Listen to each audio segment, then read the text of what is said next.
Hello, welcome back to the reading of the poem of the Man God, written by Maria Valtorta, Volume 4. Chapter 513, Part 1. Towards Gibeon. The Reasons for Jesus' Sorrow. 18th October 1946. But Jesus is not allowed to be engrossed in his thoughts for a long time. John and his cousin James, then Peter and Simon Zealot, approach him, drawing his attention to the view that they can see from the hilltop.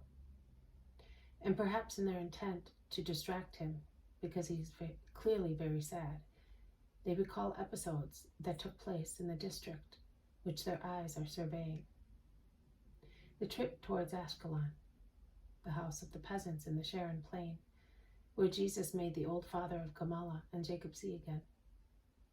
The retreat of Jesus and James on Mount Carmel, Caesarea on Sea, and the little girl Aurea, Gala. The meeting with Syntyche, the Gentiles at Joppa, the highwaymen near Modin, the miracle of the crops in the house of Joseph of Arimathea, the poor old woman gleaner. Recollections which should cheer one up, but in which, for everybody, or for him alone, there is the remembrance of tears and sorrow. Also the apostles become aware of that, and they whisper, "Truly, there is sorrow in everything on the earth. It is a place of expiation." But Andrew, who has joined the group with James of Zebedee, remarks quite rightly, "A just law for us sinners, but why so much grief for him?"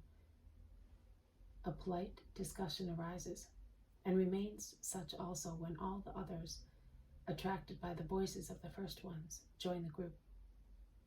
The only exception is Judas Iscariot, who takes pains in the middle of the humble people whom he instructs, imitating the master's voice, gestures, and expressions. But it is a bombastic, theatrical imitation, lacking the warmth of persuasion. And his listeners tell him quite openly, which makes Judas irritable, and he throws back in their faces that they are dull-minded, and thus they understand nothing. And he states that he is going to leave them because it is not worth the trouble to throw the pearls of wisdom to pigs. But he remains because the humble people are mortified, and they beg him to bear with them, admitting that they are as inferior to him as an animal is to man. Jesus, in order to listen to what Judas is saying, does not pay attention to what the 11 are saying around him, and what he hears does not certainly cheer him up. But he sighs and is silent, until Bartholomew interests him directly by submitting to him the different points of view concerning the reasons why he, who is innocent and free from sin, must suffer. Bartholomew says, "I maintain that it happens because man hates him who is good."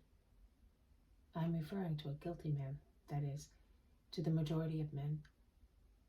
That majority realize that their guilt and vices show up even more when they are compared with those who are innocent. And out of spite, they revenge themselves by making good people suffer.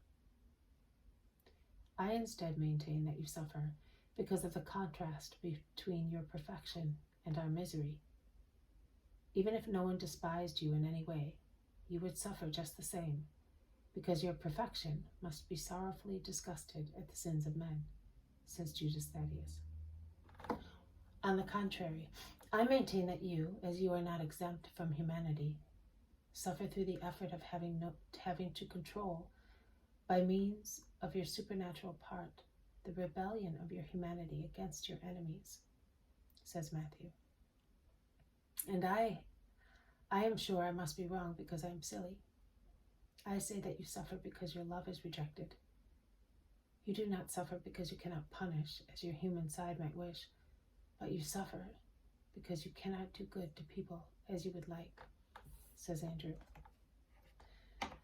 Finally, I maintain that you suffer because you must suffer all sorrows, in order to redeem all sorrows, as neither of your natures prevails in you, but they are both blended in perfect harmony to form the perfect victim, so supernatural as to be able to appease the offense given to God.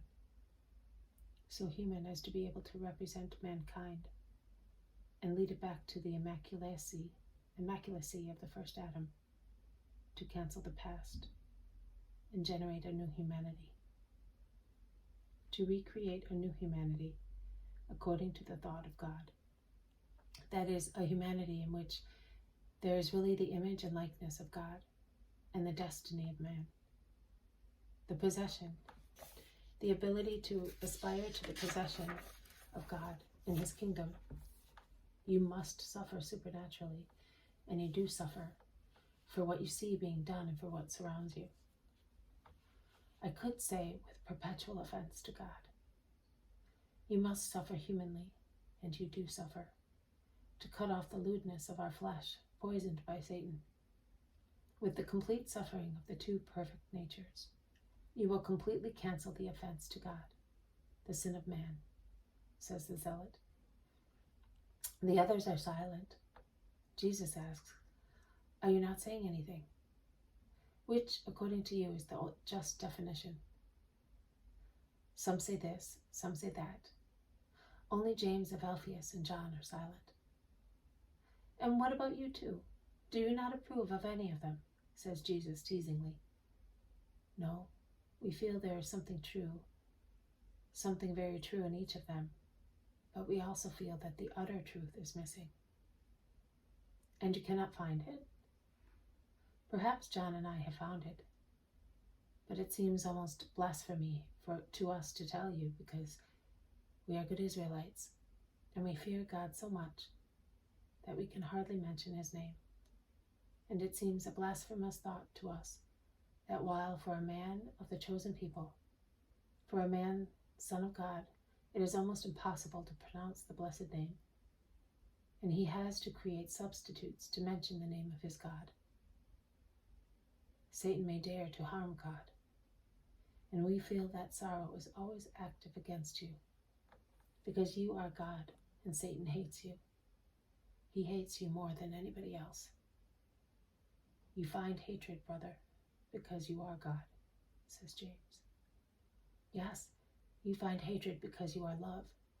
It is not the Pharisees, or the rabbis, or this man or that one, or for this or that reason, that rise to grieve you. It is hatred that pervades men and directs them, livid with hatred against you, because with your love, you snatch too many praise from hatred, says John. There is still one thing missing in the many definitions. Look for the reason which is the really true one, the one by which I am, says Jesus, encouraging them. But no one finds it. They think and think. They give up, saying, we cannot find it.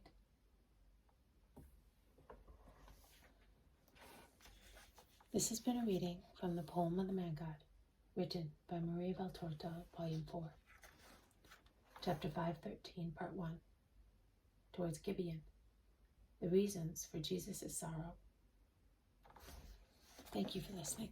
I will see you tomorrow. May God bless you, and may peace be with you.